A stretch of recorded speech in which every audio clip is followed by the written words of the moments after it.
The repercussions of Episode 6. The tense aftermath of the unsuccessful negotiations from Episode 6 is probably where the episode starts. As Kamehameha's efforts at peace are in jeopardy, Kiwa becomes increasingly assertive and rebellious rather than compromising. The council is divided. Some members continue to hold on to Kamehameha's ideal of unification, while others speculate that it has already died. Everyone is aware that blood will soon be shed, thus there is a lot of excitement in the air. The rebellion of Kiwa breaks out. As the open opponent of Kamehameha's authority, Kiwa takes the stage. No more subliminal messages, no more hidden dangers. He makes it plain that he will not back down and that the islands will be engulfed in conflict if Kamehameha continues to press forward. This rejection goes beyond politics. Kiwa stands for the old order, the refusal to submit to a king who unites all people. His disobedience is a personal and cultural assault on Kamehameha's principles.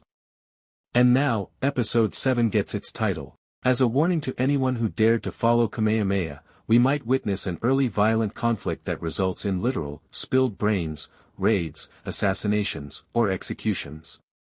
This will establish the episode's gloomy tone. Kayana caught between loyalties during this eruption. Kayana has sworn allegiance to Kamehameha, but Episode 7 will test that allegiance to the breaking point. Kiwa, who was once his comrade, is now his enemy, and their confrontation is not only political but also deeply personal. Kiwa will likely accuse Kayana of betraying his people and his roots by siding with foreign knowledge and a king who wants to rewrite tradition. Kayana, torn between his past bonds and his current oath, will have to stand firm, or risk losing everyone's trust. This standoff will become one of the episode's emotional cores, with words that pierce as deeply as weapons. The entrance of external parties. As the uprising grows more intense, foreign vessels start to appear. Strangers come with bad news, maybe concerning trade, new weapons, or changes in the world. The power dynamics are further upset by their presence. These foreigners are seen by some leaders as opportunities, such as alliances, tools, or weapons. Others see them as a danger and a reminder that Hawaii's problems are not unique. Because of his travels, Kayana already has a foreign influence, thus he becomes both the target and the bridge between both worlds. At this point, a broader narrative emerges. Hawaiʻi is not just battling itself, but also perilously close to foreign intervention. Decline of ideals. This is a harsh test of Kamehameha's vision, which is based on unity and his law of the splintered paddle.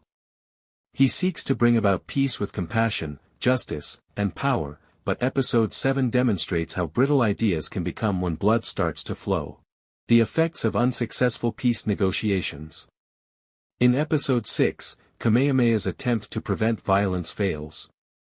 Driven by pride and rage, his cousin Kiwa publicly chooses battle over peace.